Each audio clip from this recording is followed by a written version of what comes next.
So the topic is the Supreme Court ruling for Hobby Lobby.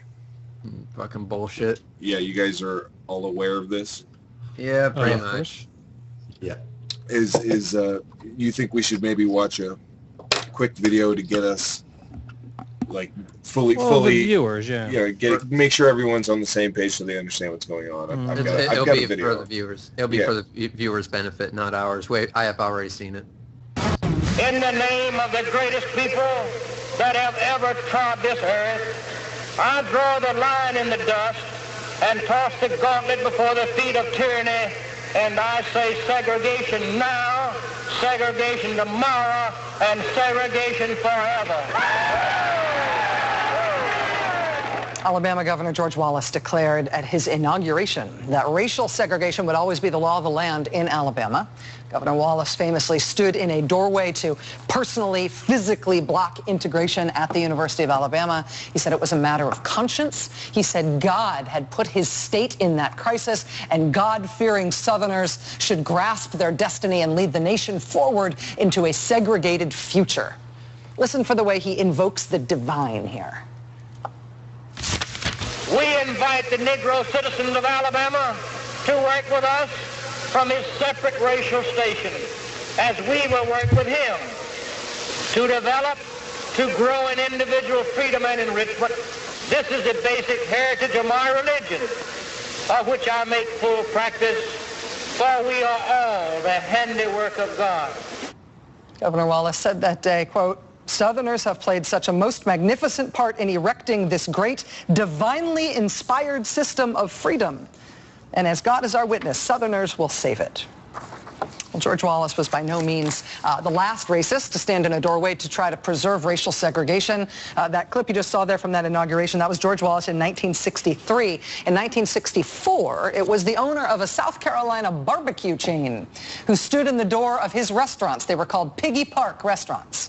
He stood in the door of the Piggy Park so that African Americans could not eat there. Maurice Bessinger didn't just think that segregation was a good thing. He thought segregation was biblical. He came from the school of slavery even as a divine right for white people and a not so bad situation for black people. And the civil rights movement and the end to legal racial segregation never changed his mind about that. In this century, into the 2000s, he was still distributing pamphlets at his Piggy Park restaurants with titles like A Biblical View of Slavery. While you waited for your ribs and your coleslaw, you could read about those many African slaves who blessed the Lord for allowing them to be enslaved and sent to America. This neo-Confederate titan of pulled pork told the New York Times that black people ate better than his other customers because their segregated dining room was actually in the kitchen. So maybe the food was hotter when it got to them or something.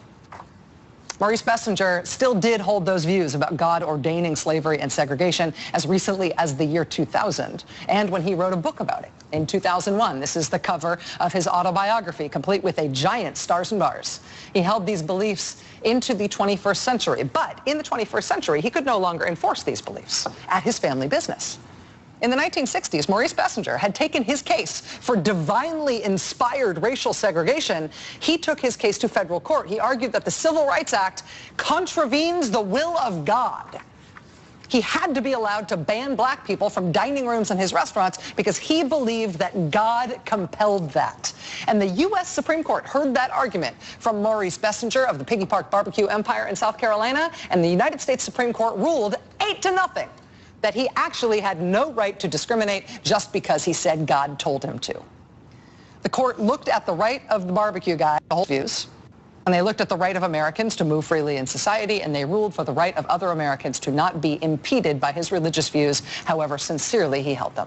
They ruled 8-0, 1968. It was unanimous.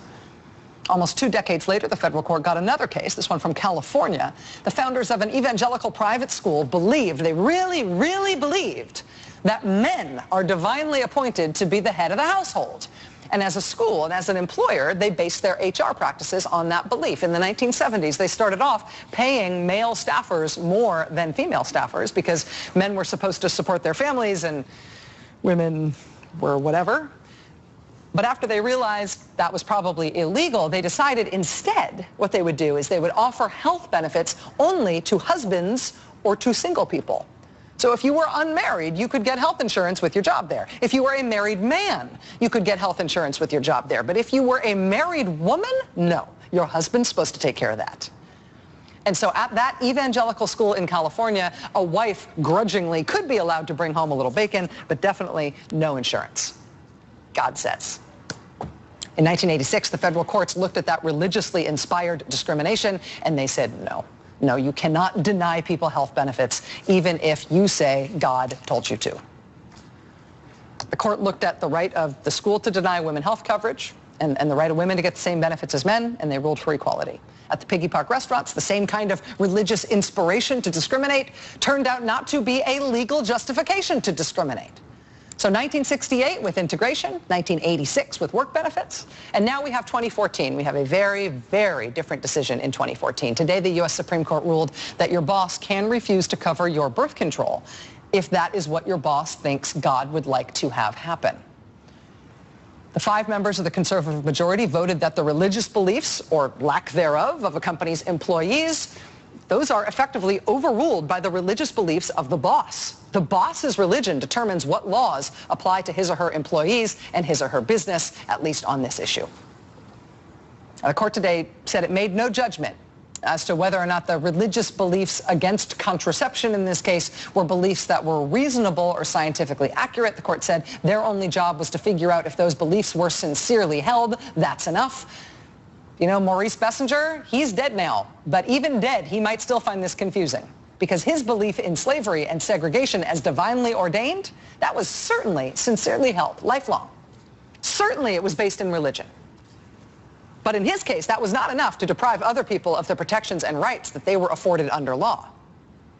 Now, though, the court today said apparently religion is all you need. The Reverend Dr. Welton Gaddy is the president of the Interfaith Alliance. And the Interfaith Alliance filed a brief in this case. Reverend Gaddy, when this ruling came down from the Supreme Court today, released this rather blistering statement. The Supreme Court made a grave error today. The balance between religious freedom and other compelling interests has always been tenuous, but we may very well remember today's decision as the moment that balance was radically recalibrated. The First Amendment is at its best when it is used to protect the rights of minorities from the whims of the powerful. Today's decision, which gives the powerful the right to force their religious beliefs on those around them, today's decision is a far cry from the best traditions of religious freedom. Joining us now is the Reverend Dr. Welton Gaddy. He's president of the Interfaith Alliance. Reverend Gaddy also serves as the pastor for preaching and worship at Northminster Baptist Church in Monroe, Louisiana. And full disclosure, he's also my friend. Welton, it's nice to see you. Thank you very much for being here. Hey, Rachel. Glad to see you. You too. Why do you consider today's ruling to be such a grave error? I was struck by the starkness of the terms in which you put your response today. Because it is a grave error. I know that the words about it that you've used tonight are that it's a very narrow opinion, that it focuses just on these medications related to abortion. But Rachel, this case, this decision left unanswered so many questions, and the court basically said to corporations, come on to us and file your complaints disguised as religious convictions, and we'll tell you whether you qualify or not. That is a dangerous way to go. We don't know what a close ownership is in a corporation. We know that the Wall Street Journal and Slate says it could be as many as 90% of the organizations in this land. Think about that. And the promise that this wasn't going to heighten discrimination that could be hidden under religion is simply not true. Do you want the Supreme Court of the United States deciding what is a sincere religious belief? That in itself is scary. So we don't know where this is going. It's very easy to see how this ruling, though it is narrowly about contraception, can be taken in courtrooms all across this nation and applied to all kinds of other discriminatory behavior that has the disguise of religion. And the court has invited that. That scares me. I think it's a bad decision. Well, one of the things I thought was very interesting about the court asserting that this only applies to contraception is that the Justice Alito, writing in the majority, explained some other things that wouldn't apply. He's talked about Jehovah's Witnesses in opposition to blood transfusions, or I believe he mentioned another religious group with a potential objection to vaccinations. Yes. Are the justices, in effect, putting themselves in the position of saying, these religious beliefs about contraception or abortion, these are reasonable religious beliefs. But these other ones about the blood transfusions or the vaccines, we don't take those as seriously, and therefore we're sort of affording state protection to some beliefs, to some religions, but not others. I actually tend to go more with what Justice Ginsburg wrote than I do what Justice Alito wrote. I think that they protest too much, and that's why I am worried that what they are painting is a very narrow little stretch of authority is going to expand exponentially. And Rachel, a part of the reason that people are confused about this is because we've seen a campaign for at least 5 years, maybe 10 years, in which people are trying to change the very definition of religious freedom. Many of the people you saw today cheering for religious freedom are the people we've engaged over the last 5 or 10 years opposing religious freedom. So if you're losing when you're opposing, you just change the definition and then start cheering for it. And I think that is a lot of what's happening today. The free exercise of religion in this nation is a guarantee of the Constitution.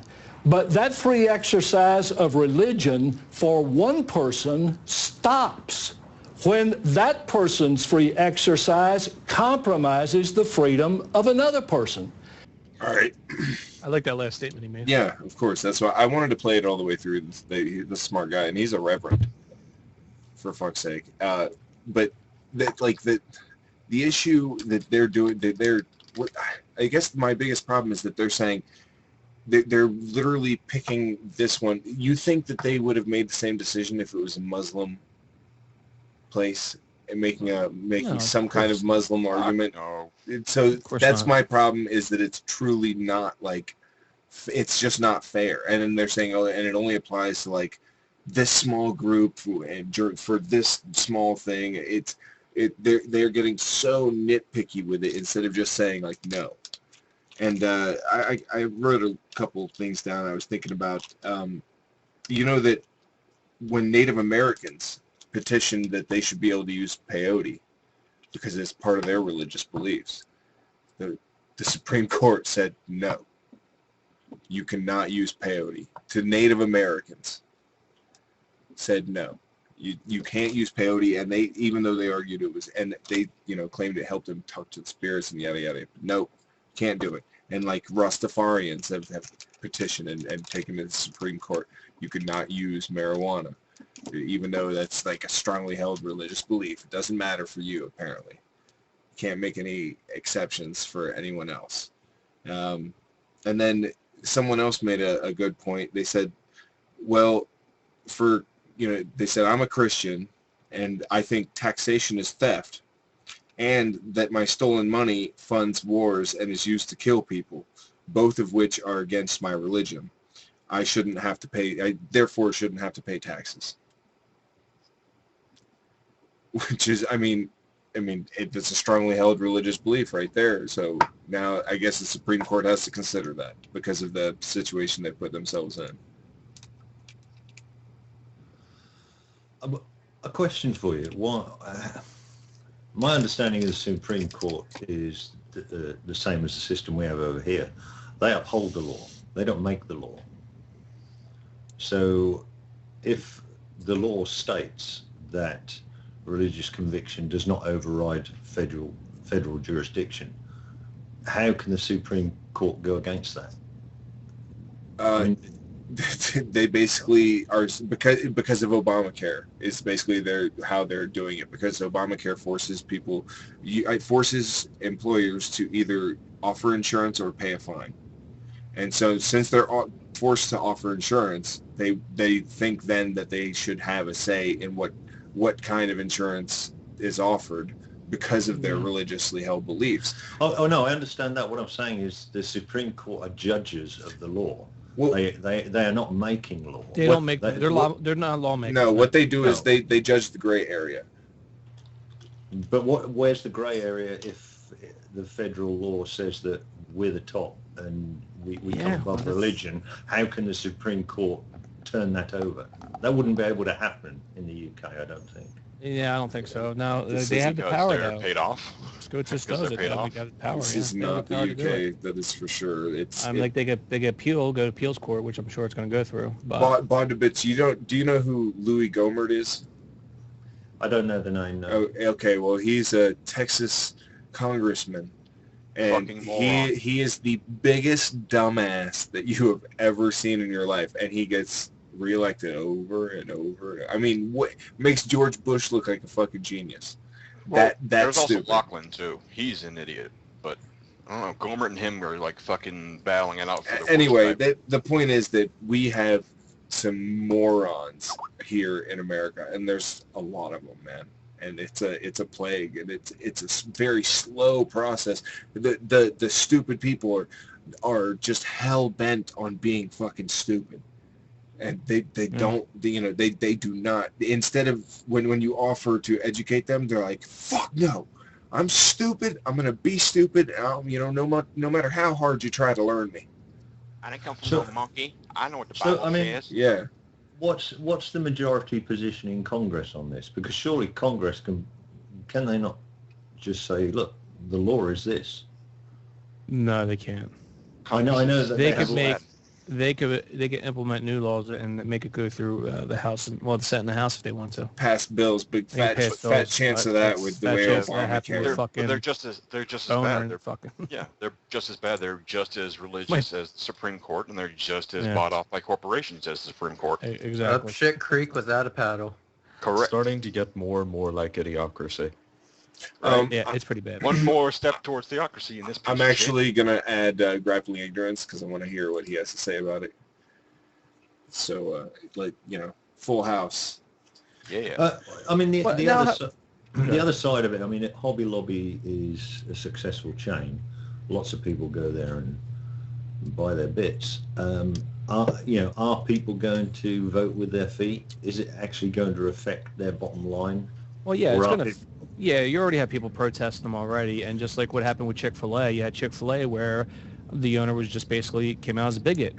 People protest the gay community, LGBT, and now he changed his tune because his bottom number fell big time, and now he's coming out saying basically, man, I guess I do support the LGBT. Well, here's what happens is, and that was recently. When you do that, remember they focus so much on the huge support that the Chick-fil-A got. Remember? Oh yeah. They were like, oh, look at the lines, because all but the conservatives don't go back like. They go back, but not like as heavily as they did. And what happens is you end up in the long run losing business. But besides the Chick-fil-A motherfucker, what we're looking at here is with Hobby Lobby is they're like even Christians, like even though Christians and maybe even conservatives might have the majority, Hobby Lobby is a very small, like what they believe is a very small minority, and most religious people here, I think, are still okay with contraception. They understand that you can't be against abortion and contraception. You know what I mean? I think he's lying about it because it's been proven through financial documents that he invests in companies that produce contraceptions and abortificates, or how the fuck you say it. So, his whole thing, oh no, I'm so strongly against it, I don't want to pay for my employees to get it, but he's investing in the companies that do it. Abortification sounds like a badass metal band. It's not just pay for that. Abortification. It isn't just that, is it? I mean, I had a quick read up, and his shelves are filled with stuff made in China, which is the abortion capital of the world. Yeah. Oh yeah. So and it's based on cheap labor, which is I doubt highly. Sorry. He's probably got nothing against slave labor, but the the one child per family rules and the undercover abortions and all that which go on in China must be very contrary. So I suppose we need to, people need to connect him with that. Yeah. Grappling's. I wanted to hear what Grappling Ignorance has to say on this. You there, buddy? Yeah. You guys hear me? Yeah. Yeah. Good evening, gentlemen. How you doing, What's man? going on? I'm surviving. About as frustrated as everybody else is. I don't know what was said before I showed up, but one of the overtones that, I don't know if it's the elephant in the room, but we're in a system that allows for the corporations, that requires corporations to provide health insurance to some extent. And that in and of itself is a huge problem already, because you already have companies that will hire people and give them just short of full-time hours so they don't have to insure them. They don't have to give them the benefits. You have things like that, and then you have things like this that crop up that it shouldn't even be an issue. It shouldn't even be on the table that the corporation that you work for has to be the one deciding whether you deserve what kind of health care. We shouldn't even be sitting here talking about how is it okay or not that they allow their religious views to come into that decision, because a corporation that is designed to make profits, that's what a corporation starts off for. That's what a company starts off for. That's what a business is for, is to make profits. They should not be the ones deciding how much money goes towards or what sort of things you get to cover your health care. We should have universal health care like pretty much every other first world country, where it's considered a human right, and as a collective species, we agree that people deserve to not be instantly bankrupt if they get a terminal or a near terminal illness. And of course, I can strongly echo what I'm sure is the majority opinion here, that and Coctopus put it very well. Well, he put it fairly well. He said you can't be anti-contraception and anti-abortion. Unfortunately, you can be. It's just fucking stupid. Yeah. And hypocritical. So I would strongly echo that sentiment as well. Yeah. I think it's interesting what Grappling said. If you take the Christian fundamentalist part of this away, what you have is a corporation looking for a loophole to shirk its obligation to its employees. That has happened in the UK. In recent years, over the last 20 years, we've had a move from especially lower paid people like contract cleaners, etc., have all been forced into self-employment, where they're responsible for their own pensions and national insurance. I know we have universal health care here, but they have to pay their contribution, their employer doesn't. And more recently, we've had a move to 0-hour contracts, where you sign up with a company, but they don't guarantee you any hours. You have to phone in every day and find out whether you're working. And that, again, is something that there are loopholes which the government should close. So very much what Grappling said, the company's there to make a profit. They can argue this way and that as to why they're doing it. They can pull out the God card. But in reality, they're looking for a loophole. And it's up to the government to make sure those loopholes don't exist. Well, there are so many of those loopholes, like they mentioned with the Scientology, or if Jehovah's Witness doesn't want to support blood transfusions, so you're gonna deny your employees that because that's a strongly held belief. I guess it's just because like Jehovah's Witnesses don't have a big enough company. Or Muslims don't have a big enough company, therefore, the bigger the company. Let's imagine Muslims owned Walmart.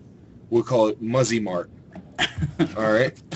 And they've got, a stranglehold on all that, and then one day they say, you know what, we don't want to have to pay for any kind of contraception because we as Muslims don't believe in that.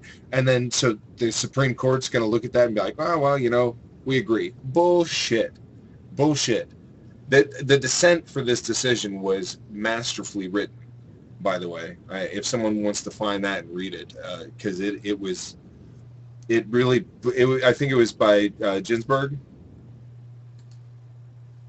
I believe. Correct me if I'm wrong. Dark matter, do you know? Jesus fucking Christ. Every time you do that, it sounds like you just wrestled that thing out from the inside of someone's anus. Let me get it here. God. Actually, I'm not going to read the entire thing because it's 35 pages, but I'll give you 8 best lines from it.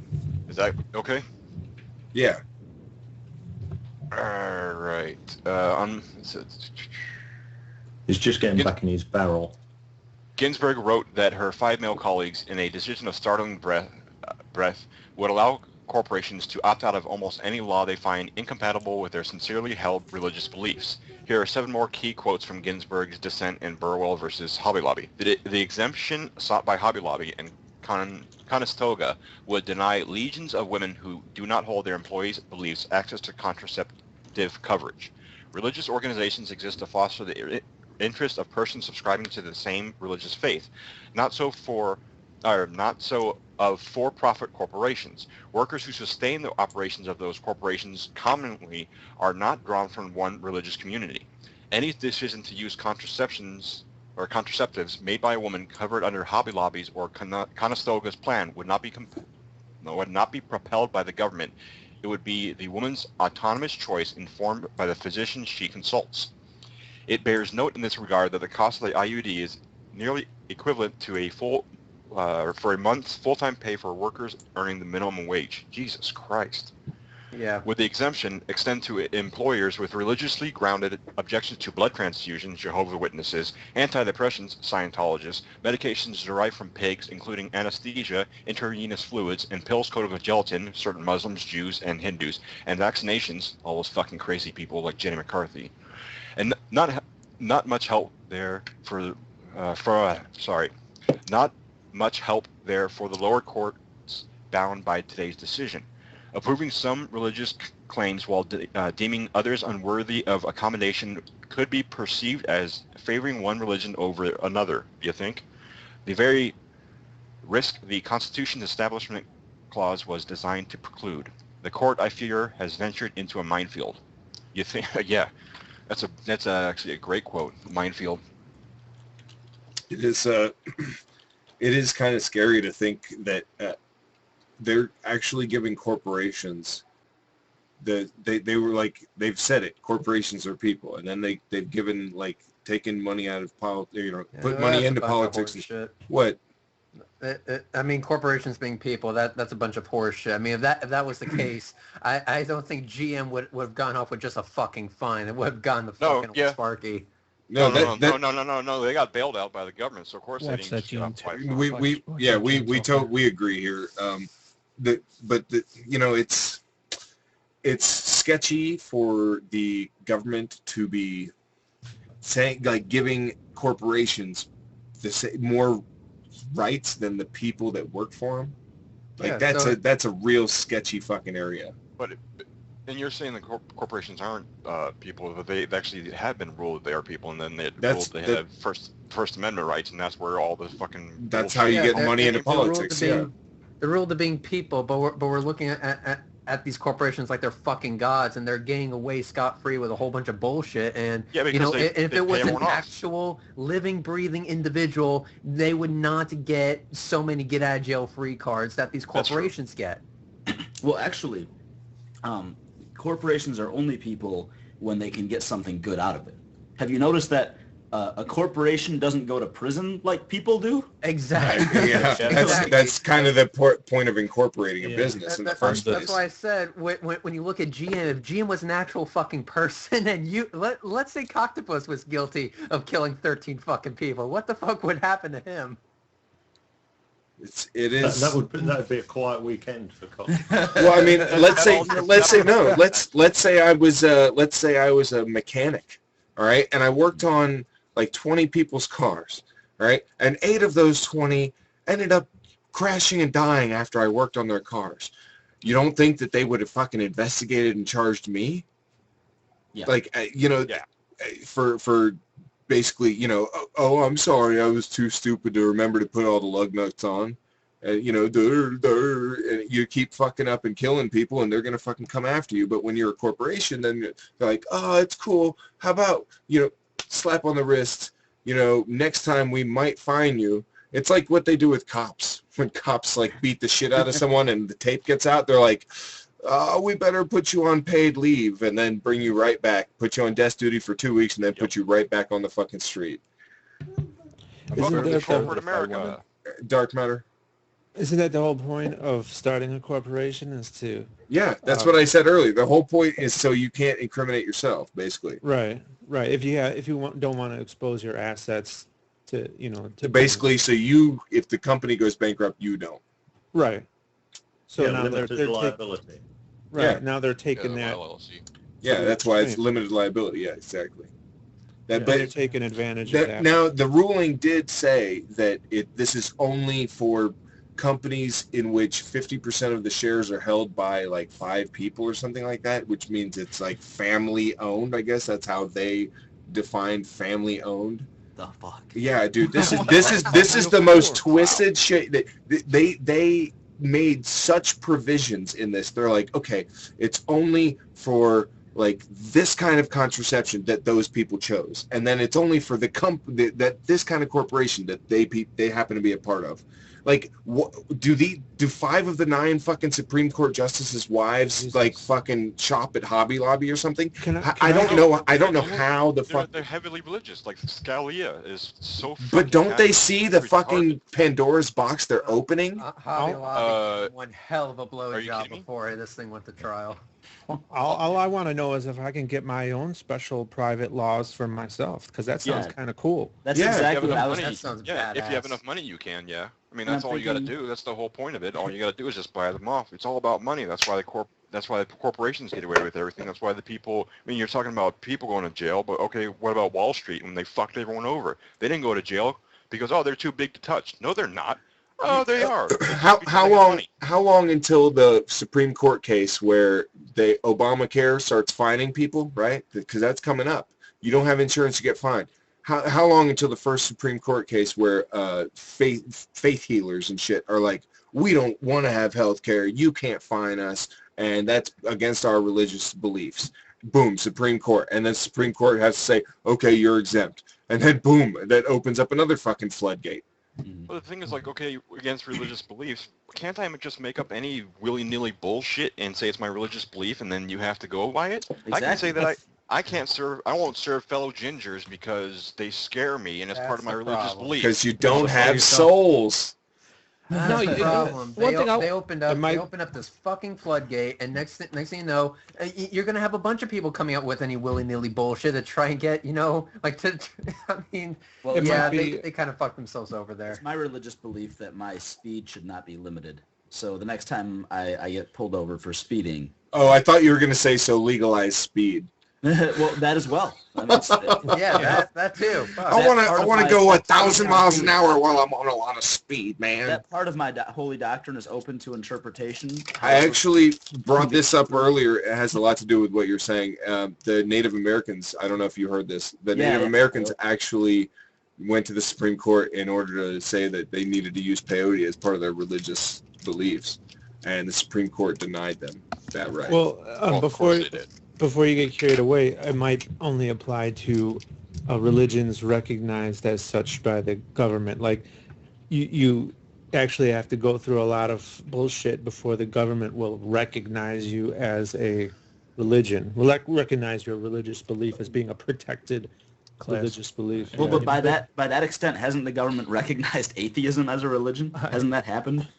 I don't know. Dark matter, wasn't there something in the ruling about it being a sincere belief? Oh, I'm not sure. Yeah. I don't know. How are they going to test the sincerity? Yeah, exactly. Because they can't just sit you down and say, okay, do you really no, not like contraception? No, No, they're just going to say, oh, it's my religious belief. No, because you can say, well, you claim it's sincere, but look at this gross hypocrisy throughout your business. How do you defend your claim of a sincere belief when you're importing all this stuff from China, when you're investing in birth control companies, etc.?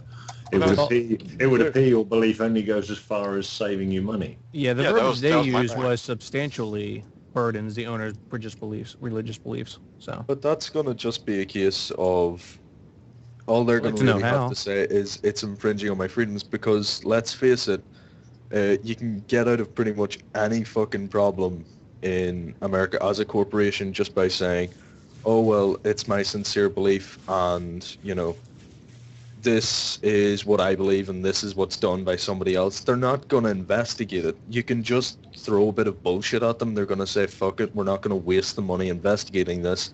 Let's go arrest some people for speeding and smoking pot. Well, there's no real fucking... Here's my issue with, I guess, mainly, is that it's giving a special right to people who have beliefs. Because keep in mind that there's no specially held rights that people without belief get. Like, if you don't have some kind of religious conviction, then you lose out on being able to claim, a religious conviction. Well, it's not just special rights to people of religion. It's special rights to corporations as a fucking whole. Well, I mean, the fact that they're giving more and more power to the boss, they want to fuck the worker over so badly, and this is the direction. I mean, this is totally off topic, but this is the direction America is moving. Is like taking notes from China, type deal. Like, how can we do what China does without the communism bit? Is basically what like conservatives are looking at. They constantly talking about, instead of raising the minimum wage, they want to get rid of it, and they're like, no, that's the solution, we swear. One thing I want to say is when we talked to Roy Speckhart last week, he basically said, you got to remember, like, this demographic, these Tea Partiers, these devout religious people, conservatives out there, it's a small demographic. You know, he puts it at 18 to 20%. And you got to remember this, you know, okay, they might be having a party over this, saying, oh, yeah, you know, religious freedom, you know, liberty. But you got to remember that. I think, and there's a lot of people that wrote articles, especially Hemant Mata wrote one, that this is actually detrimental for them. You know, people are looking at them as bigots, and it's all about Christianity, it's all just about their religion. You know, screw the employees that, you know, might want to have this kind of coverage. You know, they're just, I brought it up. And I agree with them. I think it hurts them even more so. So they can keep on at it all they want, but it's going to hurt them, just like it hurt them when it came to gay marriage. I brought it up earlier that they are hurt. Yeah, I agree. They're hurting themselves with Christians that are okay with contraception. Bingo. Yep. There's a huge percentage of that. I mean, like, it's a huge number. Even Catholics. Like, Catholic women, everybody uses freaking, it's like over, it's like that. It's some giant statistic, because guess what? If you're really against abortion, you create the fucking fertilization. And what these people have done is they've ignored the science, and they've said, whoa, these ones are against our religions. I mean, how can you, my question is, how can you look at like 20 different types of contraception? All right, and none of them include, like, stabbing a baby in the face. All right, like, all of them are just different forms of the same to do the same thing, to give people different options in case they have a reaction to one, or they're you know, not suitable for another. Their testosterone or estrogen levels, whatever. Who the fuck knows why they need 20 different fucking varieties? But there's 20, and there's got to be a good fucking reason. Who's to say, okay, I'm okay with that one, all the way down the line until there's 4 that you're like, no. And why? Because the way I interpret the Bible. And then the Supreme Court backs you the fuck up. And then they expect no one else to try the same shit.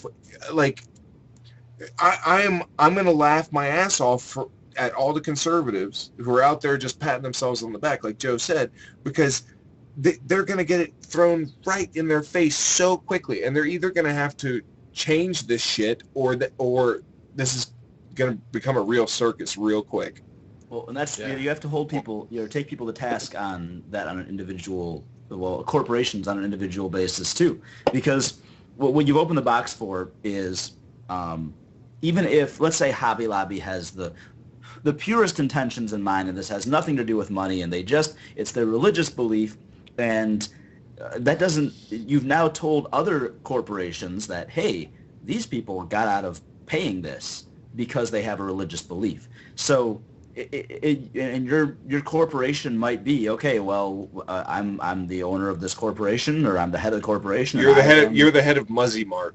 Sure, the head of Muzzy Mart, and now I can say, even if you're not a fervent believer, even if you're not, you can say, okay, well, I don't believe in this, and even if you have no religious conviction, you've given all these reasons to say, okay, well, my religion says that I don't have to, that I don't support this type of, whether it's abortions or whether maybe you interpret your religion to say that when someone's going to be, when it's someone's time to die, it's their time to die. So you don't have to give them health care at all. And if the Supreme Court and anybody else can't make a distinction between that and what's been done here, then you just have to let those companies get away with it.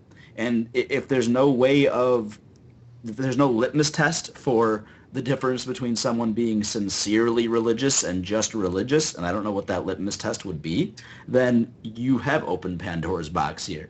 So I think that they've put themselves in a very bad situation. And again, none of this should be up to corporations to decide to begin with. Yeah. You also get the lemon test too. The lemon test that they use when it comes to legislation.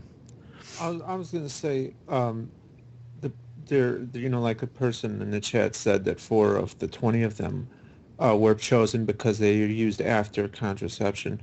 Well, the reason that they picked them is because of their religious beliefs, which cause them to think of it as murder.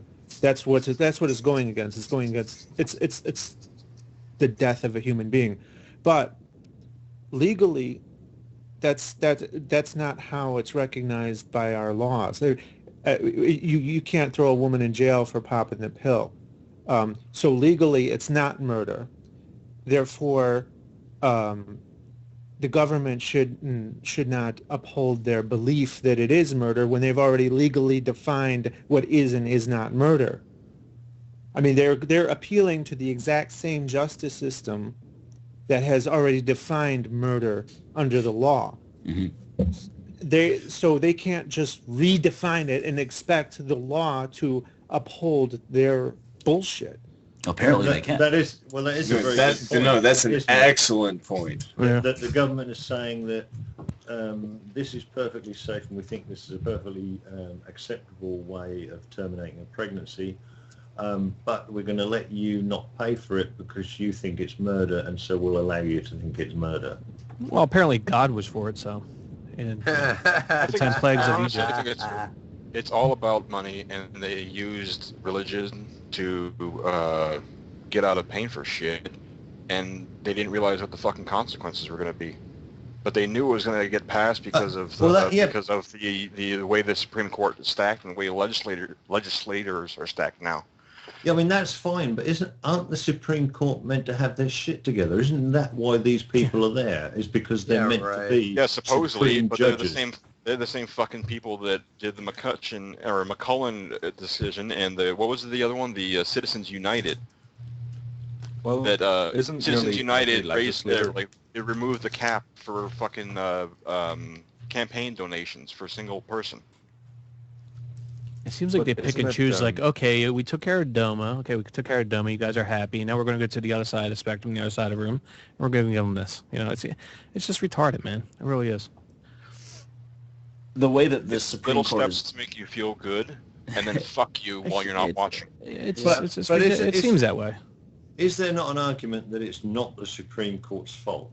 If they can put a judgment like this across, does it not mean that the legislation was not correct in the first place? Well, I think what they used was the Freedom Restoration Act. What he's saying is if I guess what you're asking is, shouldn't they have made Obamacare better?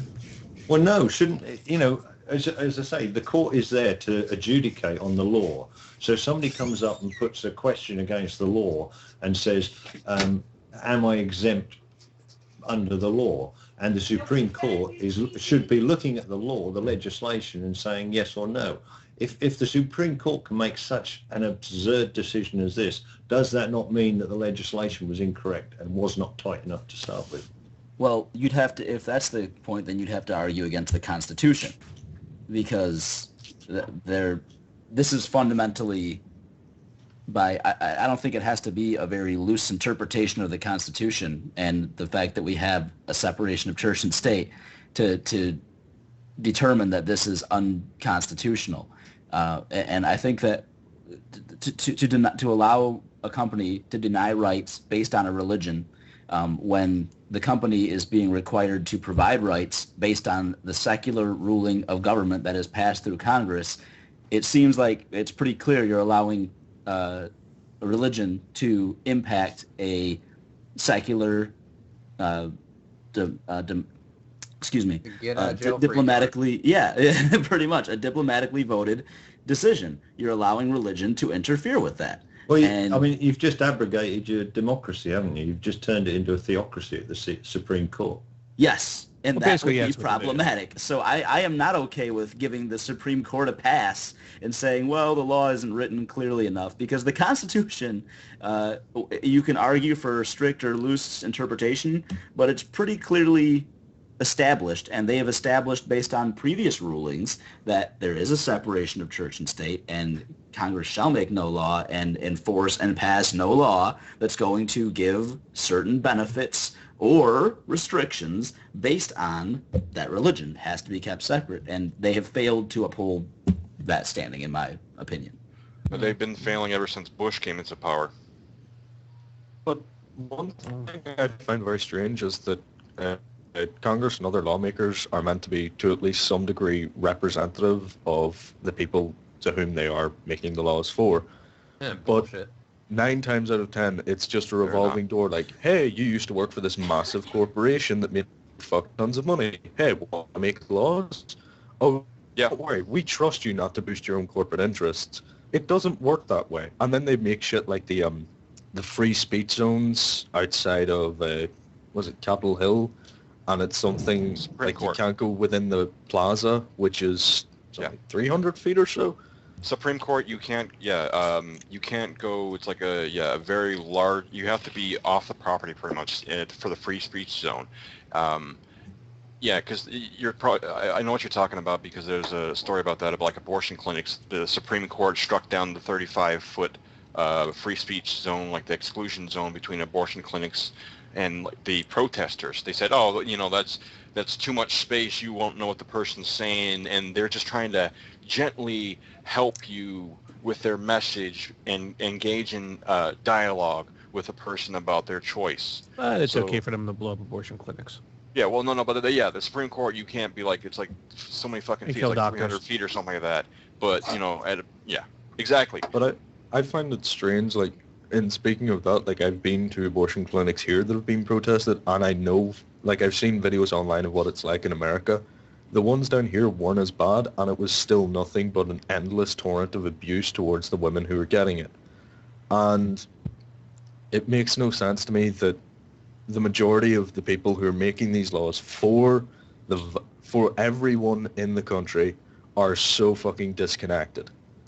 It completely baffles me as to how there hasn't been some major effort to get these guys to shut the fuck up, and that there isn't some kind of ombudsman above them and a completely impartial group that actually has to be their watchdog, that stands over and says, you can't do this, you can't keep going this way, that's illegal, you can't do it, here's the Constitution. Well, that is the Supreme Court's, like, that's what they're supposed to be. They're supposed to do. But you kind of get into an infinite regress of, well, the person, if the group above them becomes corrupt and above them. I'd like to add to what, I think it was what Pumpkin said about isn't it their job to represent the people? And if you're thinking about it, based on our political system, the way that our system is set up, it really shouldn't matter.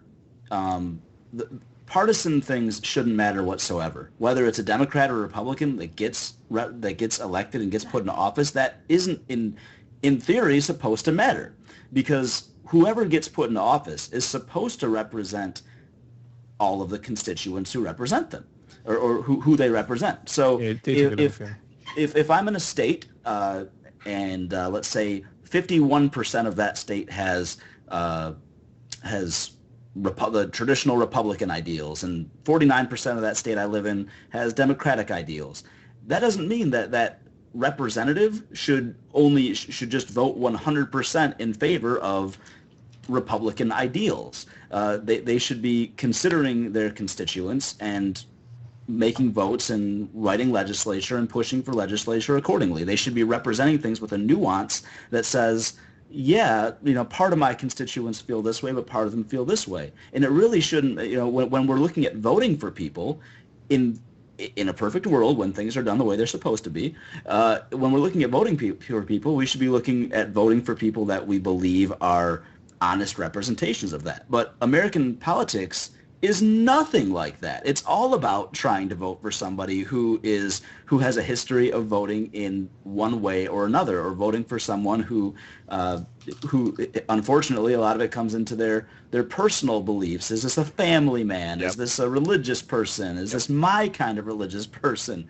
Is this person from the kind of place? Is this a man? Is it a woman? All of these things come into place when based on what they're supposed to be doing, they're supposed to be representing you, whether what they feel matches what their constituents agree with or not. They're supposed to represent their constituents. Their constituents are often misled, and when you can divide people into such like black and white, and there's not so much gray, then that's how you end up with like such the far left and the far right.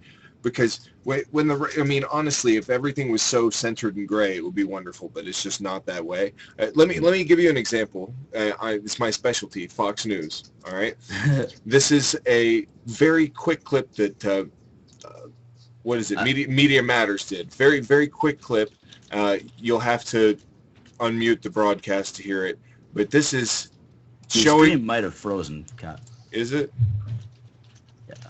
If it's frozen, just hit pause and play again. There, you're moving again for me, but somebody said off air, and there was some questions. All right. Well, anyway, this is it's called Fox News pushes 4 Hobby Lobby myths in 17 seconds. Here we go. The Hobby Lobby case, which challenges the Obamacare contraception mandate. There is no contraception mandate. In fact, Hobby Lobby isn't required to provide health insurance for its employees at all. That requires that employers provide. Insurance companies cover contraception, not employers like Hobby Lobby. Free access to contraception methods as part of a comprehensive Obamacare health policy. Birth control isn't free. It's a benefit paid for by employees. Including in that would be some drugs which could trigger abortion. Birth control does not trigger abortion. It works by preventing ovulation. And that is something that has been vehemently opposed by the family that owns Hobby Lobby. That was fucking excellent. It's just like, it's all a bunch of bullshit. Got on mute there. The people are very, very well put. Very well put, Paul. Sorry. No, I'm trying to remember what the fuck I was going to say, because I was building up like this whole thing I wanted to say. The legislators are supposed to represent the people, and they're supposed to represent everyone, but they haven't for a long time because the stupid two-party system that people think the country has, like in place, that it's supposed to be official or something, but we're never supposed to have it. But people will just vote on, oh, he's a Republican or he's a Democrat, I got to vote for him, I got to vote for my party, or like you said, religious lines, or he's a family man, there are or plenty this or of that. So it's not about, and people don't pay attention to what he actually votes on. It's only about the campaign. People don't give a fuck about politics. They are not too interested enough in politics to know what the people do. There are people that don't even know that there's like a Whig party. A Whig party. They don't even know that there was anything back in the day. people just, watch the commercials or they see things on TV or they see the person re-election, they don't pay attention to anything else. They don't actually look into what's going on, and that's why they get away with it, and that's why we've gotten to this point, is because people don't fucking pay attention. You think that maybe Dark Matter should look into the Whig Party? Yeah, I think it'd be a good idea. Sounds like something you should do, Dark Matter. I am a proud member of already. I have a white power. He's like, not only am I a member of the Whig Party, yeah, I'm the president. The president, yeah. Nice. Yes. All right. Here, let's play one more video. All of this has to do with this Supreme Court ruling. What would you guys?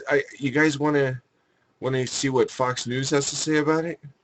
Probably something like cheering like stupid fucking idiots. They can cheer all they want. I think it hurts them. All right. Well, here we go.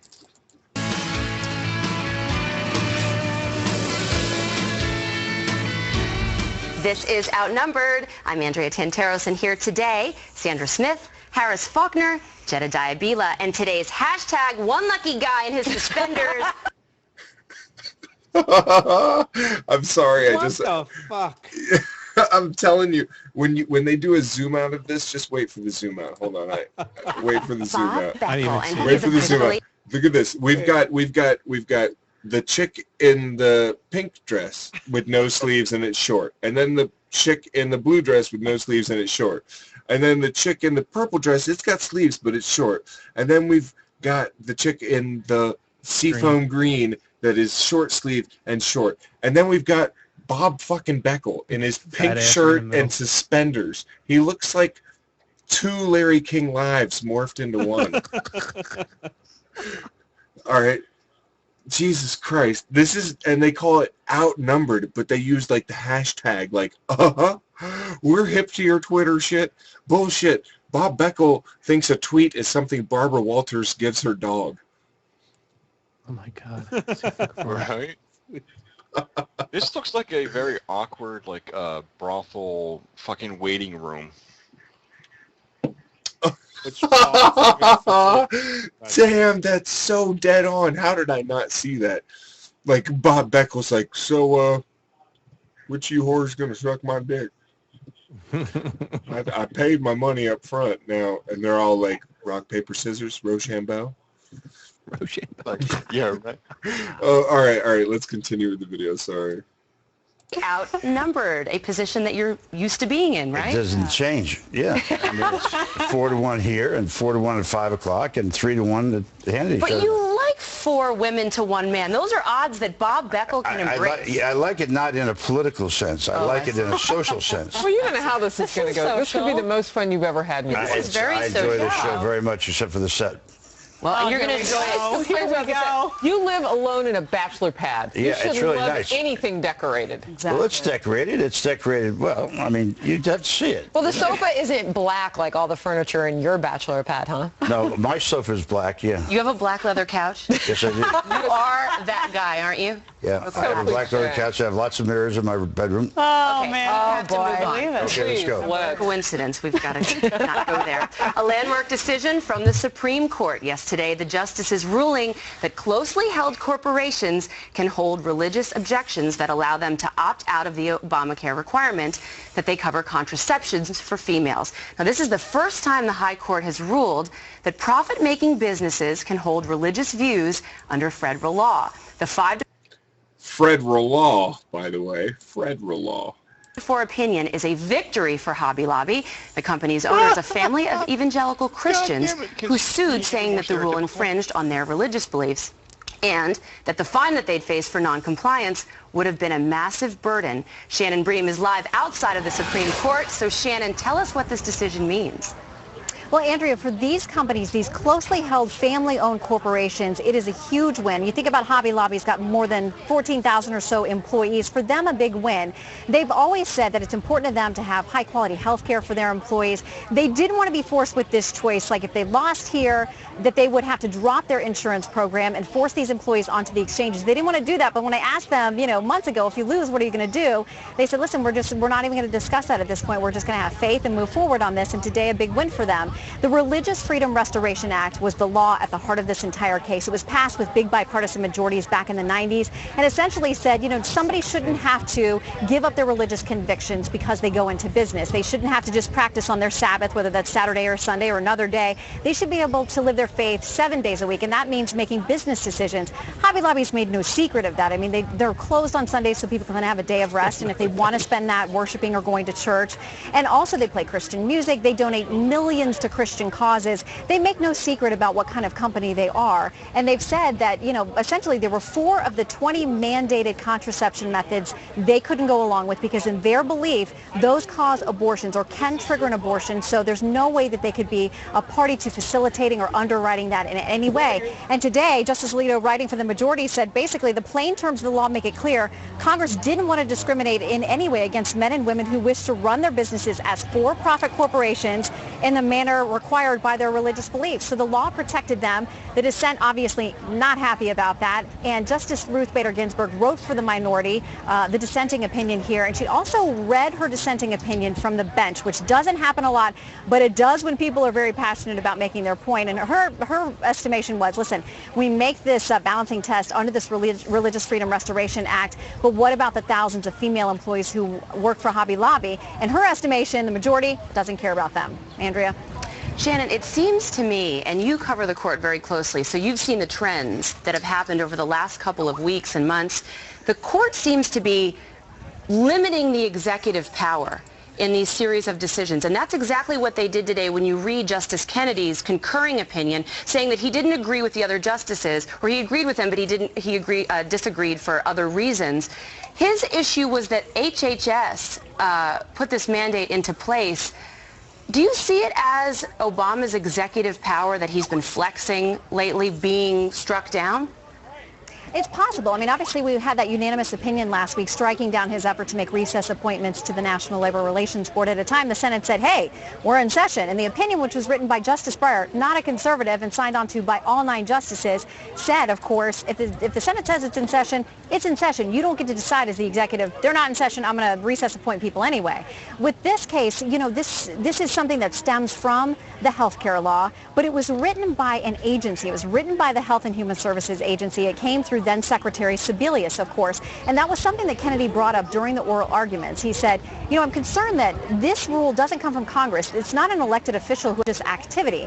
Those are pending here now because they say, the administration will say to them and has said to them in court, we've provided you an accommodation. You sign this form that says, step up and say, well, I want to challenge Social Security or minimum wage or paying for vaccinations or something else. The court pretty much has said that's a slippery slope. We're not deciding that today. We're not condoning that today. We're just saying in this case alone, these religious freedoms are violated, and so the executive branch via this agency, HHS, can't force it. So they say it's narrowly tailored. In the dissent, Justice Ginsburg says, no, it's a sweeping decision. So we'll see whose prediction is right.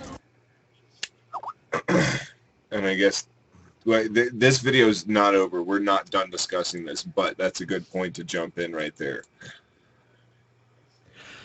I wanted to jump very early on, and she said the issue was business decisions, that people should be able to make business decisions based on their beliefs. And that's fine, but this isn't a business decision. It's a federal decision, is what Obamacare is.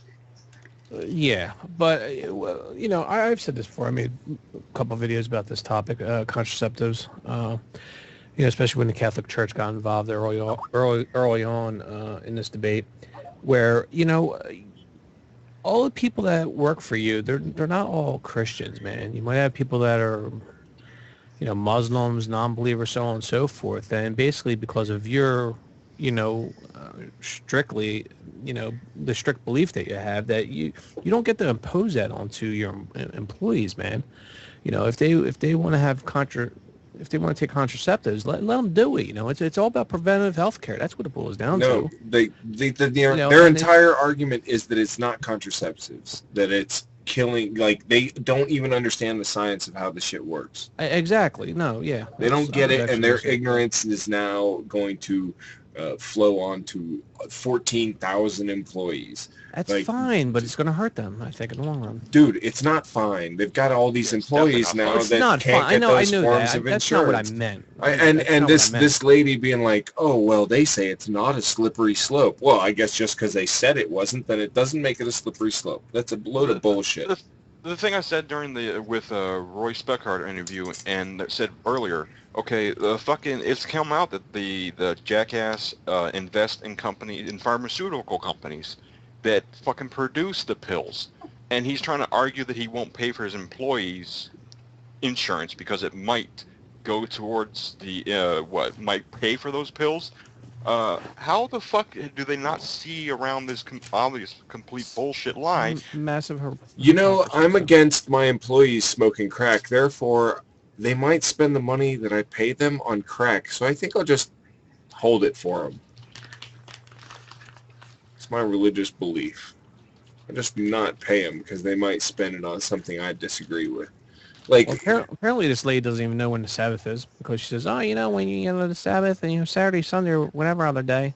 The fuck? No, well, it's different. For Muslims, it's Friday. For Jews, it's Saturday, and for Christians, it's Sunday. So I want to become a freaking Jew, Muslim Jew Christian, so I can get all 3 days off. Not to work, 3 days. Fuck yeah, man. Not only that, I don't want to wrap any more bacon wrapped scallops, so my Muslim thing comes in, so I don't have to touch bacon. And then can't touch pig. Yeah. So and then oh my God, I work at a seafood restaurant and I do prep. So shellfish. Oh God. Oh my goodness, cannot. No can do. Oh my goodness. So, I bet the thing is, I have to wear blended linens to the job there because I know the type of attire that's usually required at restaurants, so can't do that either. Cactus, can I ask you, how are you going to A, throw a rock at yourself, B, shoot yourself with a missile, and then C, pray for yourself? Because if you're going to be a trifecta, dude, Jew, Muslim, Jew, Muslim, Christian, you're going to have to learn how to do all three of those. What was the last one? You got to pray for yourself. Oh yeah, after the missile and the rock. Yeah. I guess I've had some twisted times, man. I remember when I had sex in that bacon costume while I was saying God's name. I've noticed this new thing online where, or maybe it's not new, and maybe I'm just noticing it, where Jews are all like G-D. They won't say God in a comment. I've seen that too, yeah. I've seen it a shitload recently. It's like Voldemort. He's online. The name that we shall not say. They probably just can't spell. By the way, sex and bacon costume, that's on your Christian day. Yeah. Oh. I'm somewhat curious. If I was to create the religion lazy bastardian, would I be able to get every day off work and just constantly get shit-faced? Obviously, dude, it's obvious that it's not so much what I'm surprised actually that they're not trying to overturn Roe versus Wade at this point. They're like, holy shit, we got the majority, let's go for it. Like, because it's so obvious that they have it. They're gonna try, but I cannot see us getting any more black and white and then not, like, I'm sorry, maybe I'm just too stupid. How can people of common sense not eventually come to our position? See, the thing is, a lot of them are in a position, dude. It's money, dude. It's yeah. It's the money that's talking right now, dude. It's not the majority or anything like that. It's the fucking money that's talking.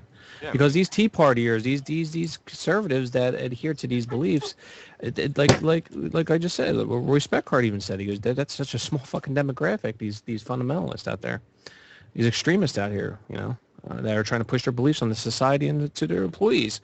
He said, what was it, 18 to 20%? And this is what this guy does for a living. So he knows this shit. And there's stats out there that would back that up. And yeah, but like it's a very small minority. But that's true. Look, that's true. But 85% of stats are made up on the spot. Yeah, so. And then also to poll people, how many people is. I understand that, but it's a fairly small demographic, man. And you know what? It's like I said, it's going to hurt them in the long run. You know, it will. You know.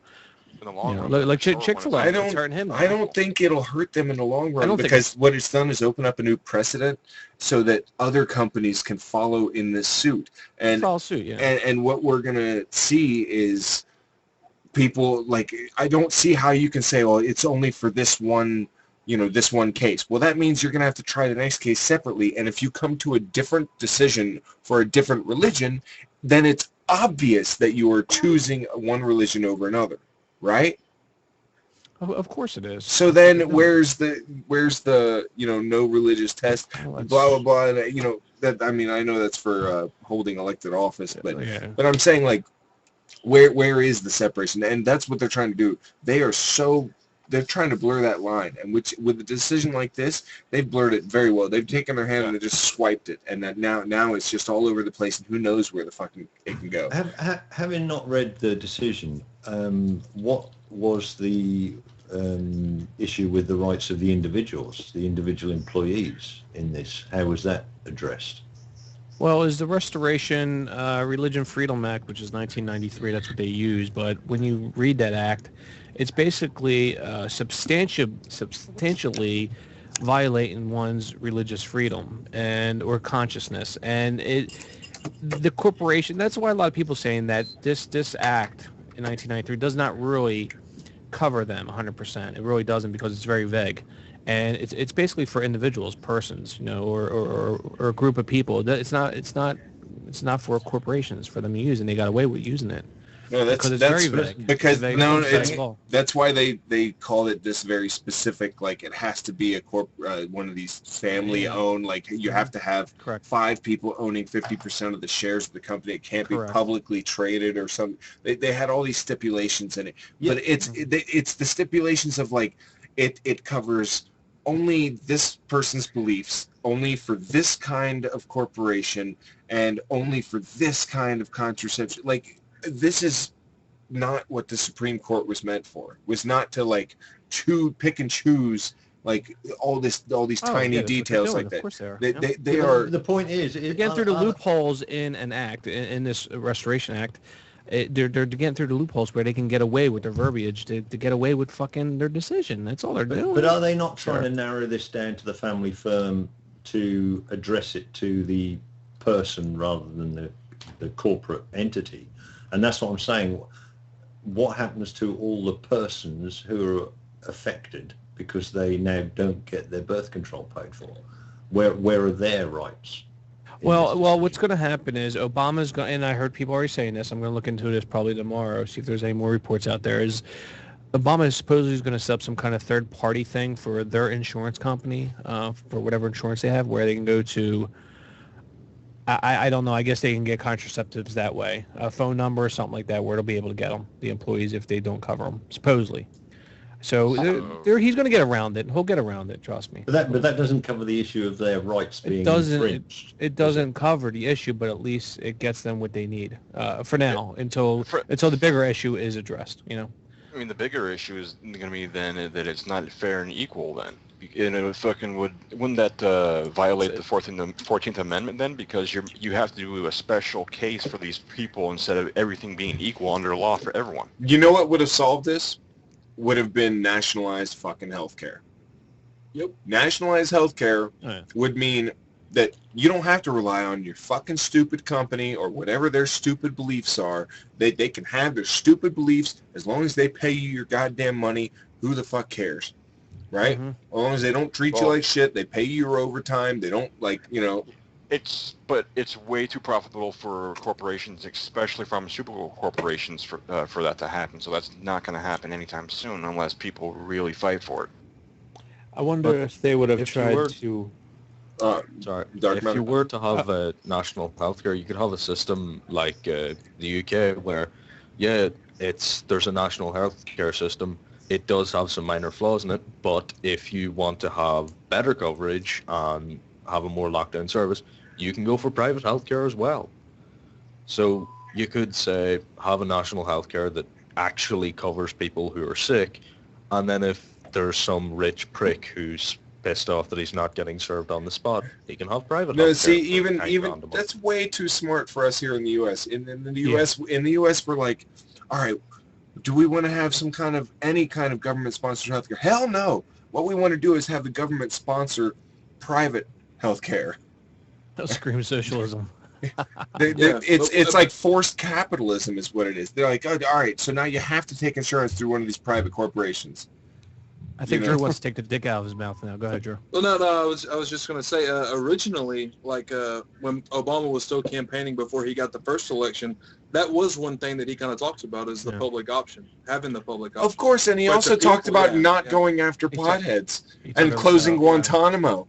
And pulling troops out of the fucking Afghanistan and Iraq. He's a pussy, man. Yeah, he is. Fuck Obama. Anyone out there is like, oh, you love Obama. Fuck Obama. Fuck him. I know. I understand that. But I'm just saying that was actually, from my understanding, that was kind of even like a lot of the Democrats were even behind that idea.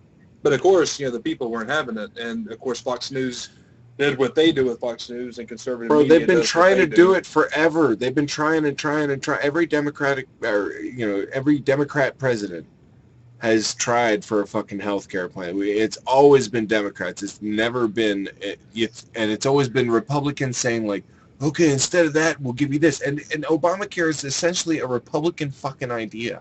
Yeah. There's one minor problem anytime the Democrats try and push something. They always go for bipartisan. It's like, oh, we'll work with these guys. Maybe they should just grow some fucking balls and say, yeah, we're going to do this. If we have a majority, it'll pass. If not, suck a fuck. No, see, that doesn't happen anymore because once Obama won, all of a sudden you needed 60 votes to fucking get anything passed. You needed a super majority. It wasn't just good enough to have 51 votes. Yeah, and the Democrats are pussies. The Democrats are paid losers, and the Republicans are paid liars. That's all it is. Paid. Everyone's paid. No one gives a shit. Am I going to win my next election? That's all that fucking matters. I've got to act retarded if they want me to act retarded, and I've got to say stupid shit, or I've got to, look at how pussyfoot you've got to be if you want to run for president 5 years from now. Are you kidding me? And people don't want that. People don't want that. They want loud and outrageous, and that's why they voted for Obama. And then I honestly think he got his second term because, the people were like, maybe he held back because he wanted a second term. So they gave him a second term, a second chance, and he's still fucking it up. His way of playing three-dimensional chess is to take a dump on the board. He just doesn't get it, and then offer to clean it up. Actually, his idea of three-dimensional chess is to let the Republicans dump on the board, and then he's like, oh, let me clean that up for you. It's terrible. Well, that was to respond to Pumpkin. I was just letting you know because you were talking about giving people, having a public option, still letting people, if they wanted to, get whatever healthcare system they wanted. Just to let you know, I don't know what you know about American politics, but that has been discussed a lot, and that has been, I guess you could say, as close to on the table as it could possibly be. I don't know that we'll ever see it happen, but hopefully eventually. The problem is that every time they go to try it, they keep trying for this bipartisan shit. It's like, oh, we'll try and work with you. The Republicans fucking know it, and they're like, yeah, sure, we'll work with you. Steamroll over the top of them, give them a bunch of bullshit demands. I'm very curious, as an outsider looking in, why is it that the Democrats don't find their balls, put them in place, grow a spine, and fucking deal with it? They don't have the money to do it. The Republicans are more heavily financially backed, so when the Democrats have a majority, they have to appease the Republicans, otherwise they'll get completely fucked. But could it not just be a case of, I know a lot of them are trying, like, oh, I want to be reelected, but when they're elected, should their main priority not to be to serve the people? I mean, it should be to serve the people, but it's not. They really don't serve the people. They're just fucking there to suck money out of corporations and donors and people. They don't really serve the interests of the public. One thing I have an answer for you in 2 words. Sarah Palin. Point taken. One law I would love to see passed, and it will never be passed in any fucking country, is if, say there's legislators trying to debate over a bill and they're humming and hawing, if they spend too much time fucking around and trying to cover their own ass and they make the wrong decision because, oh, fuck, it might not get me elected next time. There should be a clause somewhere that someone can actually take them to court and say, you fucked up because you were trying to cover your ass. You were supposed to be looking out for the people, and you just looked out for yourself. Oh, we would never do that. Okay, oh yeah, I know it'll never happen. Yeah, no. All right. Let me continue with this video. We need to finish it, and it'll get us back on track here. Sure thing. Here we go. All right, Shannon Breen, live at the Supreme Court. Shannon, thanks so much. Good to see you. Okay, Jedediah, I think this is a wonderful ruling, and there have been some really terrific things happening at the Supreme Court lately. Yeah. This decision, though it's narrowly tailored, 5-4, still is a win for the First Amendment at a time when the administration and progressives are trying to trample on the First Amendment. And that's as far as we're going to get before we have to talk about it. Oh, those progressives. Those progressives are just so mean, aren't they? Oh, like our nation's not a progressive country. I gotta admit, Jesus as a progressive, I'd smack that bitch in the mouth. I give her my progressive cock. Well, isn't that just like the funniest thing? Because those kinds of people, they see like the guys like Obama as being like this super radical far left, and guys like us, we look at him, we're like, dude, this dude is moderate as fuck, man. Yeah. And he's a pussy. Like what? They actually see him as black. That's what they see him as. Right. Yeah. He's not left. They think they think he's left. They think he's like this scary Democrat, socialist, liberal fuck, but he's not. He's one of them, just not as overt as they are. I don't know why. Can I just say something real quick? Sure. Stop Skyping me, because I can't look at it without displaying it for everybody. Because I'm screen capping my fucking Skype. That's the only thing that sucks, man, when you screen cap me. Well, that's what I'm saying. So stop fucking Skyping me. I'm not gonna check it right now. Anyway, let's continue about how this big win, because progressives are against the First Amendment and religious freedom, because religious freedom basically means the ability for the religious to do whatever the fuck. Well, in America, all religious freedom is. In America, religious freedom is the ability for Christians to do whatever the fuck they want. That's basically. And force it on you. Dr. Bush, Christian nation. You're missing the point here. You see, freedom from religion does not mean, or freedom of religion does not include freedom from religion. Have you not listened to Rick Perry? Yeah. Which means that I can force that. Then why are they so scared of Sharia law? Agree. I also do think the issue of the slippery slope is interesting, though, because she's saying, well, this isn't coming up now, but are these new instances going to keep popping up? If, for example, somebody works for a corporation and they don't want to provide coverage for vaccines, if they don't want to provide coverage for blood transfusions, if they decide that they don't want to provide benefits to a couple that happens to be gay because it goes against their religious beliefs, I'm wondering if these are going to be filtering in one by one now, and the Supreme Court is going to have to evaluate all of these different things on a one-by-one basis. That makes us sort of look at everything and this issue of religious freedom in its entirety a little bit differently. Now, Bob, you've said many times that Obamacare is the law of the land. It's not changing. We've seen this administration, though, give carve-outs for other different reasons. It didn't give a carve-out this time around, but it lost at the Supreme Court. How do you feel? Well, first of all, let me just say that I disagree. I think it's exactly the opposite. It steps all over the First Amendment, number one. Number two, the idea that a couple of religious people who run a corporation for profit are allowed to bring their religious views in for 13,000 employees is absurd and obscene. And the third thing I would say, with all due respect to our Supreme Court reporter, every bill has regulations. Every bill that passes the Congress leaves it up to the executives to bring regulations around it. Not one bill is all and sweeping on every regulatory part of it. So that doesn't make any sense. But the idea that these people, what if they were Christian scientists? What if they didn't? What if you couldn't bleed? How do you argue that this bill tramples on people's, or this ruling tramples on people's church and state and the right? Listen, the people, those 13,000 have the right to free speech, and those people, 13,000, have a right to expect free that speech. If the No law one's saying that they're not allowed to speak their minds. They're just saying that this imposes on the religious freedoms of business owners. It's imposed by two. It's imposed by. And if you don't like it, work somewhere else. Yep. The bitch just said that. They always keep in mind that you could have been working for Hobby Lobby for like 15, 20 years. They always say that. They have no connection to reality. It's always like that. It's like anyone who big corporation fucking tell this stupid bimbo stupid bimbo let Fox News take away their fucking something they like so much because of someone Fox News is religious shit, and then if they don't, when they complain about it, let them just tell them, hey, you don't like it, go work somewhere the fuck else, and I bet you they don't take it so nicely. Yeah, I would love to see them trying to get a job at CNN.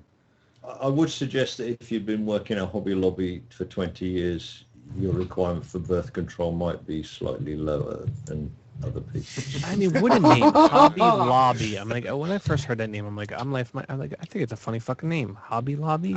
It's hard to make fun of. Have you never actually been in a store? Never been one. Never heard of them in my life. No, we don't have. Really? They sell wind chimes and shit. The reason why it's Hobby Lobby is because there's a bunch of shit in there for every kind of hobby, like woodwork. Like person craft shit, knitting and knitting and doing like the little displays with marbles and fake flowers and you can make like clothes for your grumpy cat and stuff like that. All that shit. Actually, no, I've gone there many times because I do like the woodworking. Crochet. He does crochet. Crochet for his grumpy cats. Yeah, grumpy cat crochet. I went there a few times, but I'm not going to be going back there again.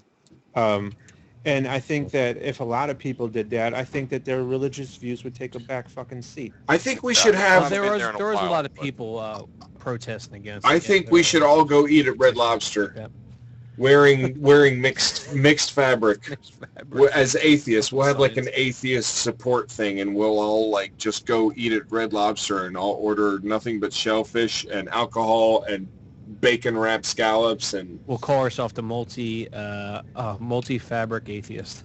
Oh Jesus! Multi-fabric? What the? That's not even good. We'll call ourselves shellfish people. Oh gee, yeah, that's even better. Shellfish people. What was South Park with the fucking with the seamen and the sea people? Sea people. What do you call them? Jesus, they were sea people, but then he started calling them like seamen, and then lots of sperm in that episode. I know it's no wonder that you brought it up. All right, let's continue. Chokes on dick. All right, we continue. Two evangelical Christians who are imposing their views on 13,000 people, and they should keep in church. But Bob, I think a few people might resent you saying that they chose to bring in their religious beliefs when they built this company on their evangelical Christian beliefs 44 years ago out of a garage in Oklahoma. So what?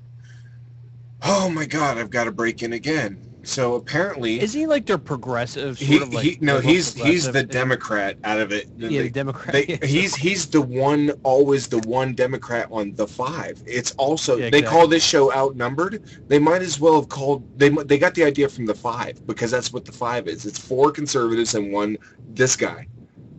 and they call that the five, and now they've got the same thing, 4, but it's all women. They're like, all right, we got the white blonde, we got the white brunette, we got the freaking the black one, and then we'll dress them all up in different pastel fucking short skirts, and we'll call it out hashtag. It's a win. Put it on TV. Like, holy shit, make me a Fox News producer. If you go to out hashtag, I guarantee there has to be some kind of... No, they call it Outnumbered. I bet you their audience is like, what the hell is an out pound? I don't know what an out pound is. 3D catalog for Stepford Wives. He's like, what's out tic-tac-toe? I don't get it. All right. I guess let's finish this off, and then I want to hear all your input on it, because it only gets worse. It's not like one day they decided to impose religious beliefs on their front. They built to the right. It's not like one day they decided to impose religious beliefs. Except for that's exactly what they fucking did. One day when Obamacare came through, they were like, "Oh, I decided that I'm going to impose my freaking religious beliefs." That's exactly what they fucking did. I don't know how you can say that with a straight face. Let's hear from Bill. What's his name? Jesus Bill Christ. Donahue. Bill Donahue, and then it was what's his face? The new cardinal. What's his name? Oh, fuck! Come on, somebody help me here. The new cardinal. I do not pay attention. Cardinal Dolan. He's the one that fucking made a big thing about it when a couple years ago. Anyway, we continue. Him and Bill Donahue. Yeah. brothers built their planes. I mean, the idea that they built this thing and they built it, they didn't build it out of religion. They didn't build it a church. They didn't decide from the very beginning they were going to have some sort of religious. No, but they built in Sundays off, and they built in a lot of companies have built business Sundays off. A lot of them. The implication then is that government has the right to come in and tell that person, no, you're not allowed to build your business based on this value system. You're not allowed to have that because we say that you can't do that. Is that the right of the government, or is that massive overreach? Church and state says they've got absolutely no right to Bob, the Justice well, that's the Supreme. Today they have a freedom of conscience, which is fairly much of a joke. You shouldn't have a conscience as a business owner to be able to run your business the way that you want. They're providing them with a number of different types of birth control. Okay, so I put this on par with your conscience. Yeah. How does it violate your conscience? No. This is on par with a Muslim business owner saying, "Look, I'll provide them with look, I'm offering 20 types of hijabs, all right, and now they're saying they don't want to wear any of them. Supreme Court, can you please help me out? Make them wear my hijabs." They didn't, the only ones they accept look like hairpins. I don't want that. I want the hijab that looks like all over the face, and they won't accept those. They won't. I only threw one brick at the guy for having a bacon sandwich. If a company can make you wear a uniform, can a Muslim company not make you wear a uniform that includes like a fucking hijab for women?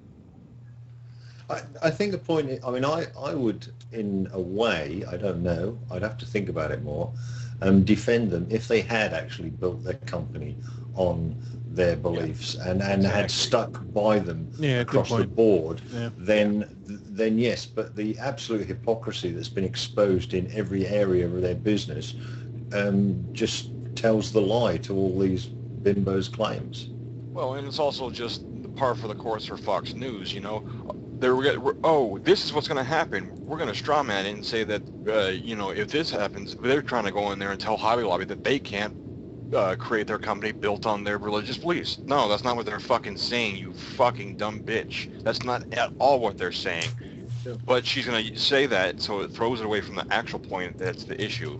To go to what TJ was saying when we first took that little break, that analogy you used with the Muslim group running a business and forcing their employees to wear a hijab or whatever, I think that's actually a really good point, isn't it? Because what do you think these Fox News hosts would say if that was the case? You think they would say, well, hey, it's their right, and you can't, they were founded on Islamic principles and stuff like that. I mean, I wonder if they were faced with that. I mean, do you really think that they would take that side of it and just be like, well, they were forced on it, they were founded on Islam, their company was, even though it's been around for 45 years, they were founded on the rules of the Quran and shit like that. No, they wouldn't fucking say that. They would say, well, this is outrageous. They can't force people on their religious beliefs. Well, there was the hypocrisy, remember, of the statue that was erected towards the Ten Commandments, and then a couple of weeks later there was to be a Satanist statue erected. And they were like, oh, this is just making a mockery of how Christian America is. Like, it's pretty much exactly what you're saying. As soon as someone else comes along and says, hey, I have a religion, it might be a bit of a joke to you, but fuck it, I think it should go up there, same rights, same rights and reasons, they're just going to fucking shout it down and say, no, because they're cunts. But wait, they try to, why can't a company force people to wear something? I mean, they do it all the time. Yeah, that's how they would get away with it. And if somebody complains saying, well, this isn't just the hat, this is a fucking hijab or whatever, and they're like, well, that's their right. Hey, and what would they say? Pretty much their same analogy is what they would tell the people. These Fox News hosts, what they would tell the people is, if you don't like it, go work somewhere else. You know that Dark Matter got through college wearing a Little Caesars outfit on the corner? One quick thing to the guy in the chat saying that it was erected. What I'm not saying that it was. I'm saying how Fox reacted to it being put forward to go up. How they reacted. You didn't want to say erected again, did you? I would want to ask: would anyone want to work at the drive-in window or drive-through window at Burka Burger? Yeah, I'm pretty sure I don't want people to see my face if I work at Burka Burger. What I was going to say about that too is they can make you wear a uniform, but there's limits to it as well. You don't give up all your rights just because you work for a company or a corporation. It's not like you don't give up everything just and do everything they say. There's limits to what they can try to do. They can't just be like, well, you have to wear this fucking burqa because it's our belief here at this company and it's part of the dress code. Well, it doesn't matter. They can't force you to do it. All right, let's continue with this video. I've enlarged it. It looks like he's about to eat her. He looks like he thinks she has like a Snickers bar in her hand or something. I know. Look at his face. He's like, oh, Snickers.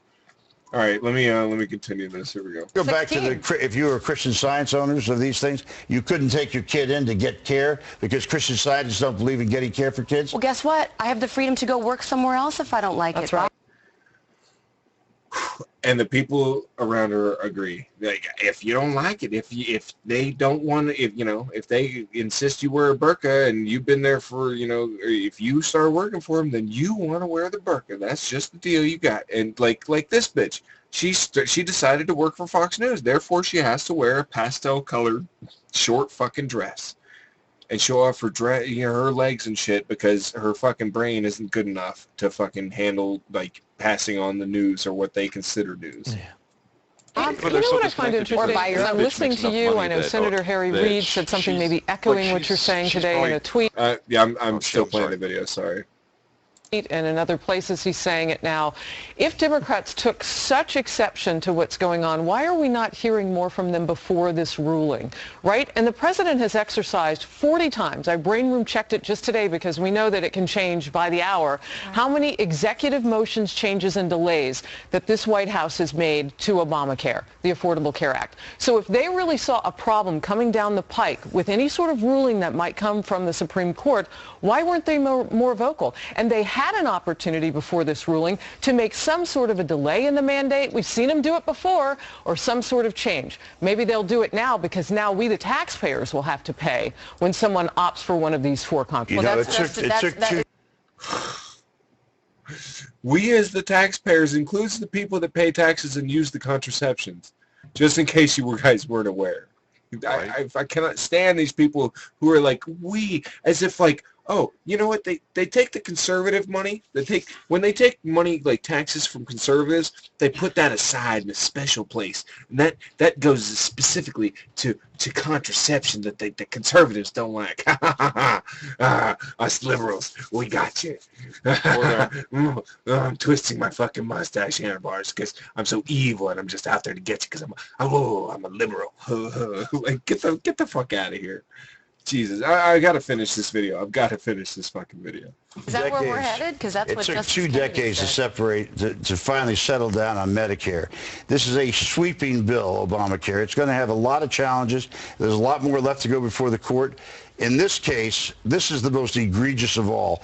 2 people, and I happen to be a Christian and a very strong one. The idea that I would impose my values on 13,000 people is obscene, absurd, and unconstitutional, and the court should be bludgeoned for it. Ironic, women fought this today. Yeah, we don't have time to get to it, but they're saying this is a huge win for women at a time when Ruth Ginsburg... Why is it a win for women? What about women who want to have a... What about female business owners? Oh, I see. And not the 13,000 women who may want to have contraceptive help? They do have contraceptive help. They only have 4 different kinds that they can't... They can pick and choose because they have to own the corporation? And you know what? Sandra Fluck, your buddy, she tweeted out earlier, this is not my boss's business. It isn't. That's what the court ruled today. Guess what, Bob? It said it's not the boss's business what these women do, what kind of contraception they use. It was a huge... She doesn't even understand what the Supreme Court ruled. Yes, exactly. It is consistent. It'll be interesting. We'll continue to see this broken down throughout the day and days to come because, Bob, I think you're right. I think that there are going to be a lot of people who try to challenge whatever it is. I'm curious to see what the White House will say now because this is a huge punch at the president's signature health. I'd be curious to see what happens if there was a Jewish group, if there was a Jewish couple that started a company, 13,000 people, but they were very strong Orthodox Jews, and they wouldn't allow their employees to use electricity or drive on a Saturday. Yeah. Well, the problem is, Harris, though, that the administration has to keep acknowledging that the what difference is that? That's their religious views. All right. And that's that. That's the end of that. Wow. Yeah, at the end there, he made a great point about like the Orthodox Jews not using electricity or anything, and they're like, yeah, well, like, we don't want to say anything bad about the Jews, but at the same time, like, we don't want to support any other religion. She said this was like a big, huge win for women. Oh yeah, she had the balls to say. And then he says how he said how is it a win for women? And she had the balls to say women business owners. Yeah. What? Well, that they pay for. They'll still let the employees can still take the pill as long as they get it on their own by their own means. They just don't want to be the ones paying for it. Because any other way of going about it is common. But they're not paying for it. They don't pay for it. That's a myth right there that they pay for it. The employees, when you take a job and you are offered a benefits package, it's part of your fucking that is part of your goddamn, like, that's what you get paid. That's part of what you like work for. That is not something. And mind you, that most insurance plans require you to pay into them. And they have to, So I guess the argument is they wouldn't have that if they didn't exist. Like, as an employer, then they wouldn't. No, it's because Obamacare basically says that you have to have an insurance plan that covers, like, these kinds of contraceptions, and that wasn't in their current insurance plan, so they could either drop their current insurance plan, or pay the fine. They said they didn't want to pay the fine, so instead of just dropping their insurance plan or adding the stuff that they didn't want, they took it to the Supreme Court and fucking won.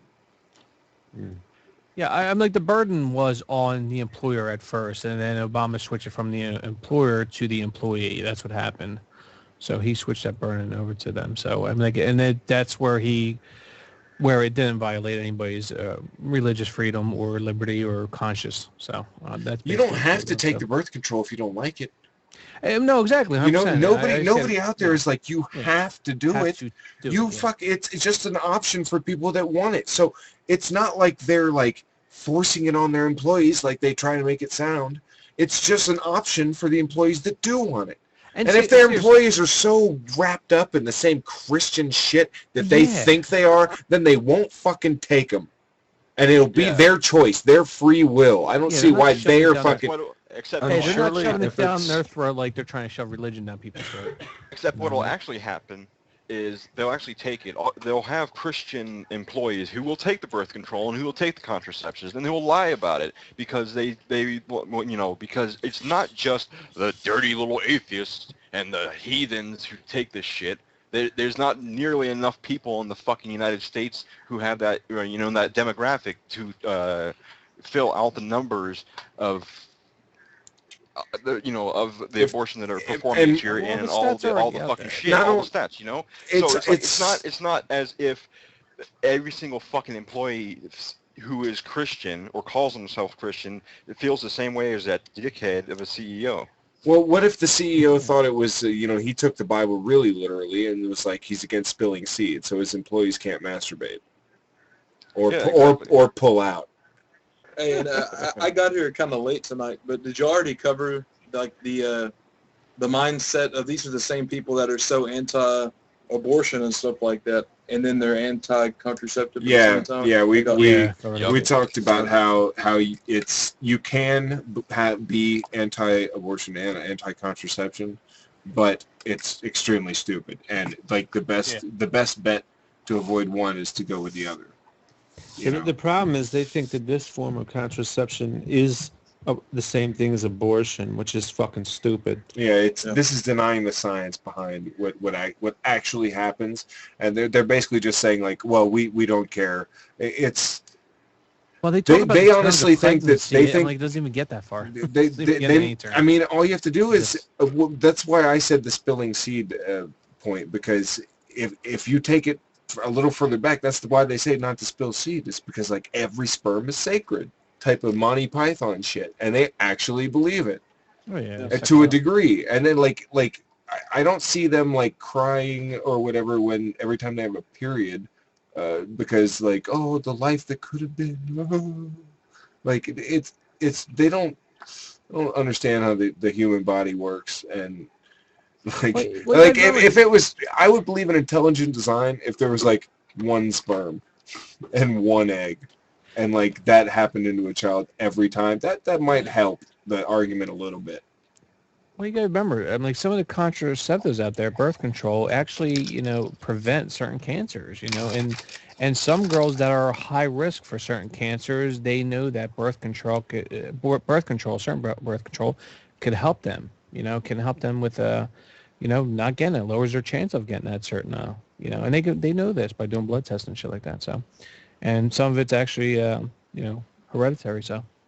But they know this shit. They can do all this shit and test, and then they, some girls take the birth control because of that. It lowers their chance from getting that certain cancer. But isn't it so high risk?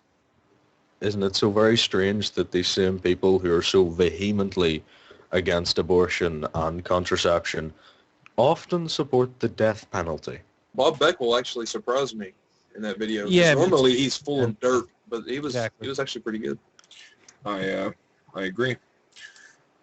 All right, this one is also by Media Matters. It is called 8 Women Explain Why the Hobby Lobby Ruling is Dead Wrong. So here we go.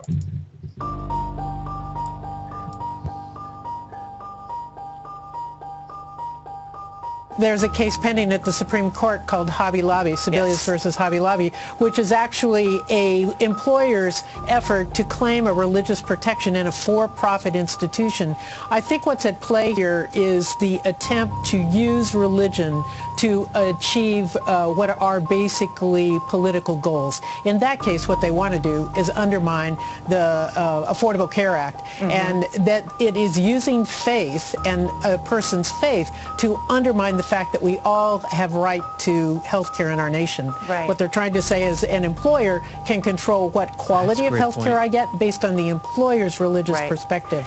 This is wrong. It's the wrong way forward because it's imposing my will or an employer's will on another. That's not us. If the court finds in favor of the plaintiffs, it would be the first time that corporate rights were upheld, that the idea that corporations have this, right to be this or that would be upheld at the expense of their workers, where it would quash the rights of their workers, and that would set a very, very chilling precedent. Just because it was only restricted to women's health access does not mean that it doesn't create a devastating precedent which says that women's health care should be treated differently. Millions of women use contraception every day. They don't think that their IUD is abortion because it isn't. And so, treating women's health care differently, I think, is going to have is going to resonate. There's no woman who says, I get an abortion every month because I have my IUD. And actually, the biggest irony is as if, this case now has passed and you see other companies doing similar things, it will most likely increase the abortion rate because the single most effective way of reducing abortion is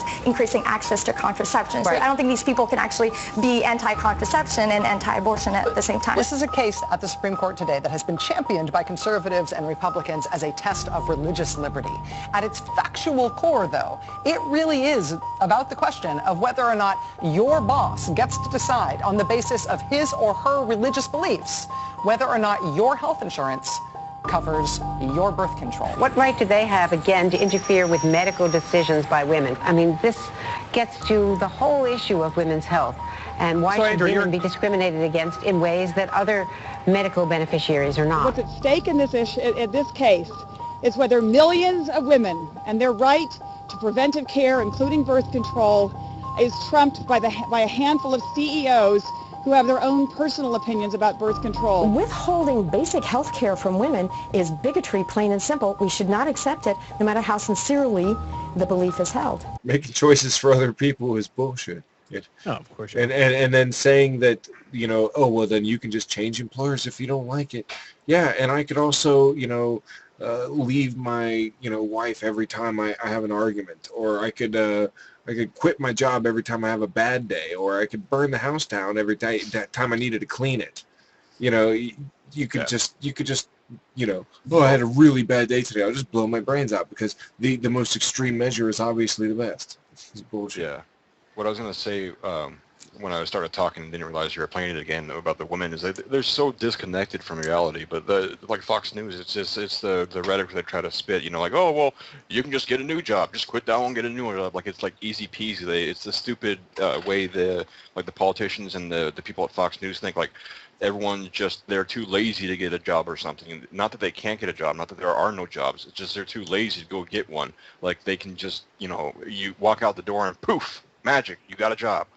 or something. So it's the same thing with them. Oh, you can just leave this one, get a new one. Oh, you can just leave the wife, you can get a new one. You can just leave the girlfriend, get a new one. You can just, it's like they think everything is disposable and everything is easy. No, their argument isn't really that sinister, or actually it's worse. It's not as simple, I guess is the word. It's more sinister. They have they what they think is like, oh, well, you believe so strongly, then why don't you go do something about it?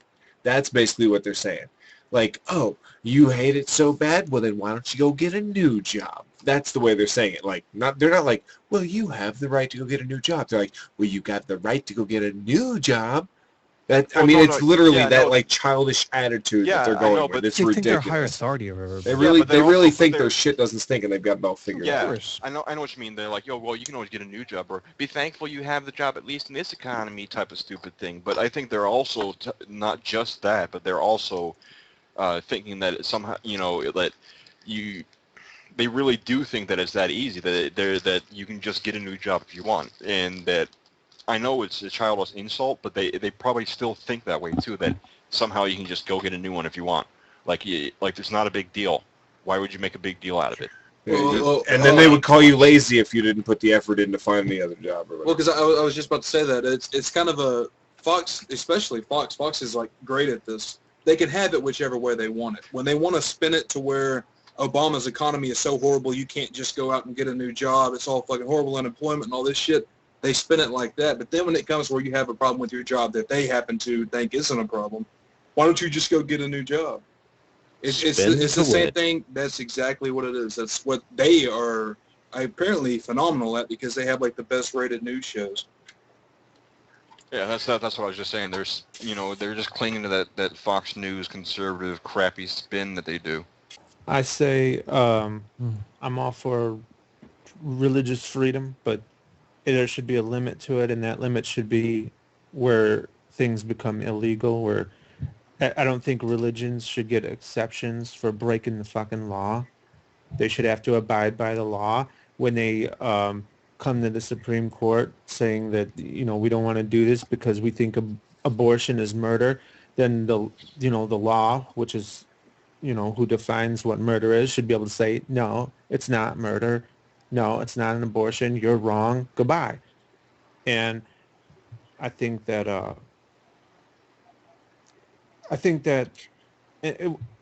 despite my support of religious freedom, I think it would be nice if people didn't have this knee-jerk reaction that a certain concept deserves respect just because it's labeled a religion or a tradition. I think we need to take ideas. Not just respect, but enough respect that they should be able to force it on their employees. That is the most ridiculous part of this. It's like asking, like saying like you respect my faith or whatever is totally separate than saying respect my faith enough to let me impose it on the public or anybody I can possibly have control over. I'm going to make them like be part of this. Like that's so creepy. And if you don't, you're persecuting them. Yeah. And you have persecution complex. and you have to ask yourself, why do religious ideas have this special category of respect? And it's because they can't stand under scrutiny. The ideas usually have to be scrutinized before they're accepted. It's a one-way street. But religion gets a free ticket around that. They get to circumvent that because their ideas can't withstand scrutiny. It's considered, respectful to not do that. Yeah, don't mention the freaking emperor has no clothes, please. Yeah. Yeah, and not only just that point, but religion also makes the biggest claims of anybody. And it's saying that, and also not only are we just making these biggest, boldest, elaborate fucking claims, but you can't question. It's because they got the word of God. You say, because God, he's, All right, Bod, you got any closing statements?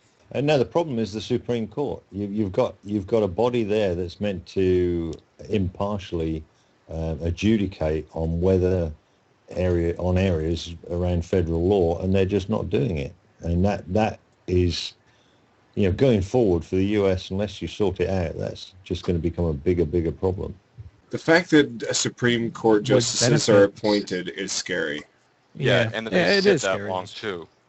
That's how you get fucked up, because all it takes is like a couple of appointments in one 4-year term, and you could really sway the fucking with the way everything goes. Yeah. But that's how we got to where we are now. Yeah, it's a lifer position, isn't it? Bush. Yeah. Bush It's until they until they leave. Down, retire, or die. I think Bush appointed 2 of them, didn't he? Bush. Yeah, well, and then there's but it's been stacked against the citizens for a long time, really, and then it got even worse, and now because you're saying that they need to be accountable. I think the problem with the Supreme Court too is they allow religious belief, especially their own personal religious belief, to cloud their decisions too much, and I think when they do that, they're violating their oath. But I think that about all the politicians. Yeah. I honestly think because politicians take an oath to uphold the Constitution, and they're violating it by trying to force religious belief on other people. But in their mind, they're doing the right thing by doing the right thing by God and what they were taught. Blah, blah. Some of them just use it as a freaking tool. Simple solution is to ask them one question: do you think there is a higher authority than the government of the USA? And if they answer yes, they don't get appointed. I like that. All right, all right. Thanks, TJ. Thanks, TJ. Yeah, it's been fun, guys. I might upload this shit, so I don't know. Keep an eye out.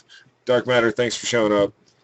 Yeah, thanks for having me. Drew, Bod, Pumpkin, Paul, Joe, everybody. It's a fun crowd. I think it was a fun discussion. I was going to make a video on this shit, but I didn't. I had so much to say and so many different directions to go. I was like, you know what? I'm just going to do a fucking live show about it. And I definitely wanted to hear all your different opinions. Well, I've got to take off. So thanks for showing up, everybody. I will see you guys next time. Later, man. Later, cock. All right, good night. Bye. Good night. Peace. Good night. Have a good night, guys. 5, 4, 3. Fuck it. There's no words on it. We'll do it live. Fuck it. I've never seen that.